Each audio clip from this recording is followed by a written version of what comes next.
have a sore throat. I'm losing my voice due to lots of speaking for work reasons, but I wanted to make this video this week anyway, so please bear with me.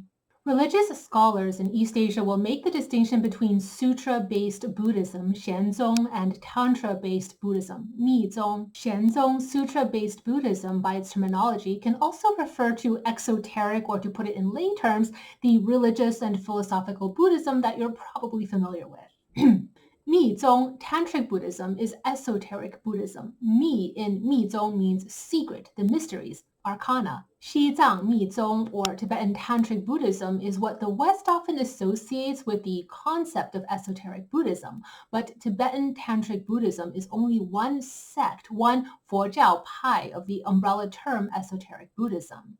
I'll skip the geopolitics around why the West is only familiar with Tibetan Tantric Buddhism and like literally nothing else. Moving on, you'll hear Chinese esoteric Buddhism referred to as Tang Mi, which rose in prominence during the Tang dynasty, 600 AD to 900 AD, give or take. Tang Mi is a form of Mahayana, well, put a pin in that, Mahayana Buddhist magic or esoteric Buddhism in the Mahayana tradition. Esoteric Buddhism arose during the Tang dynasty. During the earlier centuries of the Tang, Mahayana Buddhism was dominant and Vajrayana Buddhism had not even been developed yet. Vajrayana wasn't developed until around 700 AD, the latter half of the Tang dynasty. So Tang Mi, or Tang Dynasty Esoteric Buddhism, or forms of Buddhist mysticism, is probably best characterized as part Mahayana, part Vajrayana. And Tang Mi predates Tibetan Vajrayana Esoteric Buddhism by 200 years. It bears pointing out that this binary distinction between sutra-based exoteric Buddhism and tantric esoteric Buddhism is a bit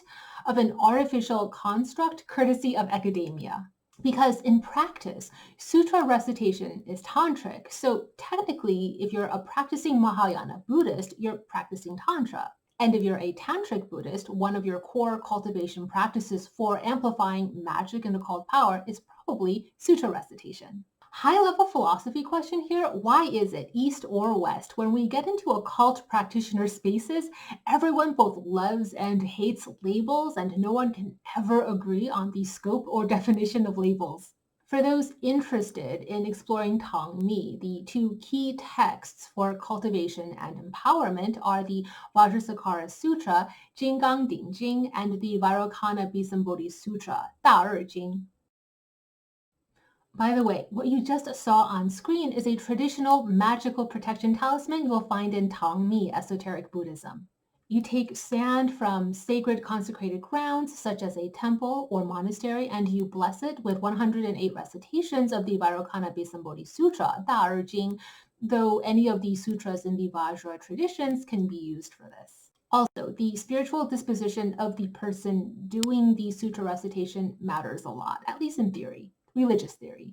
According to esoteric Buddhist belief systems, you can't just be anybody to do this. You've got to possess a certain aura, achieved a certain level of cultivation, and so forth. So, for example, something I will do for myself before I craft this type of a protection sand is to be vegan for 49 days. To live and adhere very strictly to Buddhist tenets for those 49 days, such as making sure I don't raise my temper, speaking no ill, blah, blah, blah. Speaking no ill and not gossiping for 49 days is much harder than you would think. The belief is that this blessed sand will protect the living when worn on the person and also purify the karma of the deceased when you sprinkle it over their remains. It's used as spiritual protection, so wherever you sprinkle this consecrated sand, no demons can trespass. It stops and blocks baneful magic. In the way that Tibetan Tantric or Esoteric Buddhism is Buddhism syncretized with Tibet's native shamanic practices of Bon, Bun Jiao, Esoteric Buddhism or Buddhist magic in China syncretized with native shamanic historical traditions and Taoism. Esoteric Buddhism also assimilated into indigenous shamanic practices across mainland Southeast Asia. That's Thailand, Vietnam, Cambodia, Laos, Myanmar, and the Malaysian Peninsula. And if you're asking me, if you're really interested in understanding the full potency of Buddhist magic and sorcery, personally, I'd go and study Tantric Buddhism in the Southeast Asian traditions. And finally, there's Shingon Buddhism, also a tradition of esoteric Buddhism that rose out of Japan. Shingon Shinto, which came about around 800 AD, syncretizes esoteric Buddhism with Shinto.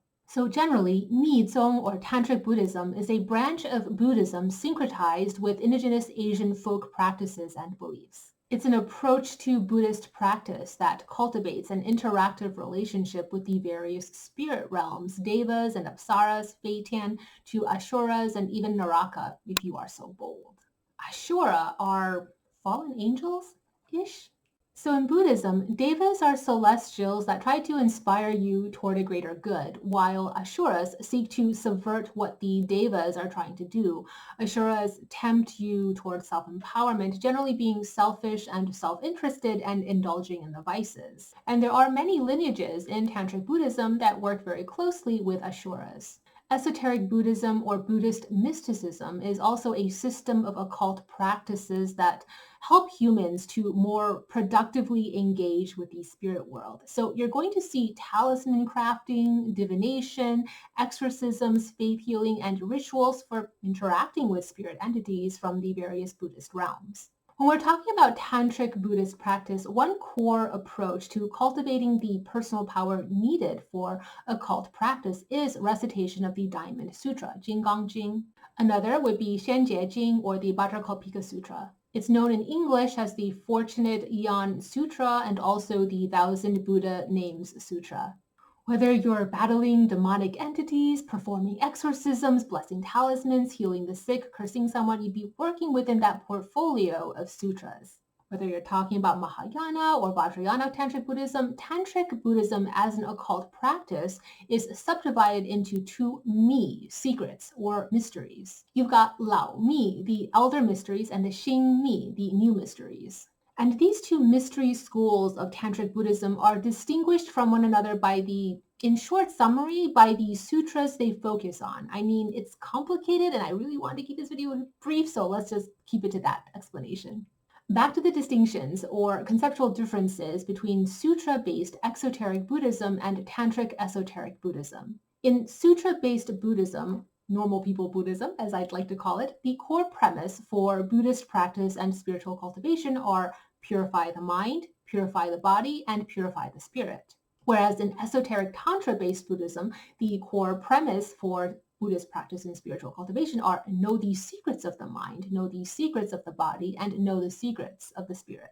Knowledge of the me, the mysteries, then becomes your path to empowerment. Conceptually, sutra-based Buddhism is about detaching from your sense of self and ego to reunite with a collective divine consciousness, whereas Tantric Buddhism is about amplifying the power of the ego and taking for yourself the powers of Buddhas and bodhisattvas to essentially become a god yourself.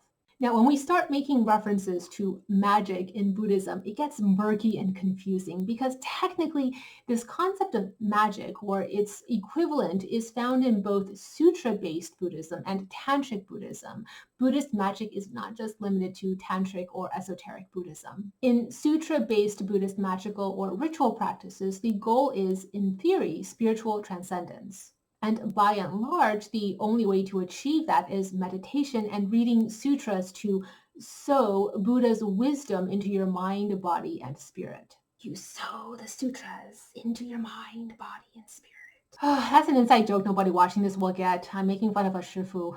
In Tantra-based Buddhist magical or ritual practices, the goal is personal empowerment. The concept at play is siphoning power and harvesting it for yourself. In sutra-based Buddhist magic, there's the belief that you need to be calm and emotionally balanced, emotionally detached to effectuate the most powerful magic. But in Tantra-based Buddhist magic, the belief is the total opposite. You need to be extreme with your emotions to effectuate the most powerful magic. Anger, wrath, lust, pride, and hubris. Approaching exorcism with the intention to kill or vanquish the demon through some form of psychic or magical ritual battle tends to be associated with Tantra-based Buddhist magic. Approaching exorcism with the Great Compassion Mantra, 大悲咒, where you're invoking Kuan Yin and having the bodhisattva of mercy come to save the demon, or you invoke 地藏王 pusa by reciting the Sutra of the Past Vows to help the demon with rebirth back into humanity, then that tends to be associated with sutra-based Buddhist magic. Oh, and some context and definitions for these words I've been throwing around. A dharani duoloni, or a mantra, so are recitations where speaking it is a form of magical or mystically charged incantation. The recitation itself invokes or manifests something. You could maybe describe it as a spell, where the words themselves, in the strings they're put in, are magically empowered somehow, enchanted. A sutra, 佛经, is a sacred text consisting of spiritual or religious teachings. It's considered canonical scripture. When you recite a dharani or mantra, recitations of the words create thought forms, and those thought forms become magically charged with the power to protect, to purify, or to heal, which is why there's such a big part in Buddhist magic and esoteric Buddhism. Oh God, my throat is really killing me. When you recite a sutra, visualize yourself sewing pearls of wisdom into your mind and memory. Again, making fun of a shifu. With love, with love. We now get to the question that is always asked: is Tantric Buddhism a closed or open cultural practice? How do I want to answer this? Let's start with the easy stuff. Sutra-based Buddhist practice, always open. Religious, devotional, or philosophical Buddhism, always open. Don't let anyone tell you otherwise. With that resolved, now let's return to Tantric Buddhism. The reason I'm struggling with how to approach answering is because I don't want to gatekeep and I don't want to fearmonger, but I also want to be honest and thorough. So let's use metaphors. Let's talk about a journey with a finish line, an end goal. Sutra-based Buddhism provides a roadmap for how to complete that journey and get to your end goal, but it's the long way and the hard way, and in fact, will probably take multiple lifetimes to get there. It's the way that requires the hard stuff, patience and self-control and selflessness and compassion and forbearance and emotional detachment, or sentimental detachment is a better way of phrasing it. Tantric Buddhism, by and large, is saying a shortcut to the finish line to get to your end goal has been discovered. You don't have to renounce anything. You don't have to be an ordained monk or nun. In fact, you can continue to indulge in all your favorite things. It's a shortcut, but with potentially dangerous terrain. Also, Tantric Buddhism tends to attract particular types of personalities and egos. The fact that someone is looking for a shortcut to attain omnipotent power and who's willing to gamble with their soul and karma to get it kind of tells you everything you need to know. This is probably the type of someone who is going to be a master manipulator if given the opportunity to be one. And so should you choose to pursue this path, you need to be hyper vigilant about sniffing out the ulterior motives of your spiritual teachers, certain lamas, shifu, and gurus. This shortcut involves dealing with more Mara much sooner on the road than along the harder, longer traditional path. It involves you dealing with Mara prematurely, probably before you're really ready to be dealing with Mara. Mara, 天魔, are demons, but native practitioners don't really make this clear-cut distinction between inner demon and the more literal, superstitious understanding of an externalized demon. For a demon, a Mara, 天魔, to exist on this earthly plane, the Mara itself, this demon, needs to exist contemporaneously within and without. So it's that resonance of it being conjured within a sentient consciousness and at the same time externally conjured that a Mara or demon comes to be. That is to say that the shortcut way exposes you to more Mara prematurely, probably before you're wise or strong enough to be dealing with Mara. So now come to think of it, Tantric Buddhist cultivation is harder, maybe, but harder in a different way. And also, to be clear, as earlier noted, when we say esoteric Buddhism, already culturally, we're referring to not just Tibetan Mi-zong, but Tang Mi and the many different Mi-zong of Southeast Asia and of Japan, all typically syncretized with indigenous folk magic. So I don't want to inadvertently give the wrong impression that esoteric Buddhism is a monolith. It's very hard to generalize because the various lineages have really different, diverse magical practices and magical philosophies. Not to mention, I'm biased. I tried very hard to be objective and I was diligent in trying to present the various lineages and systems objectively, but it goes without saying that objectivity is impossible. And I personally come from a Tang tradition. And so whatever biases and subjective perspectives come with that, it's going to present itself in the way I speak about Mizong.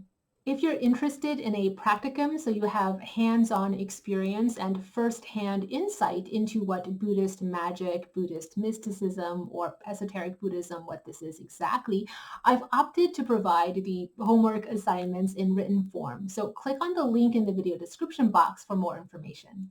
These homework assignments, for lack of a better term, will show rather than tell you about magical practices in Buddhist traditions, specifically Tang, or Buddhist occultism dating back to the 7th century Tang dynasty.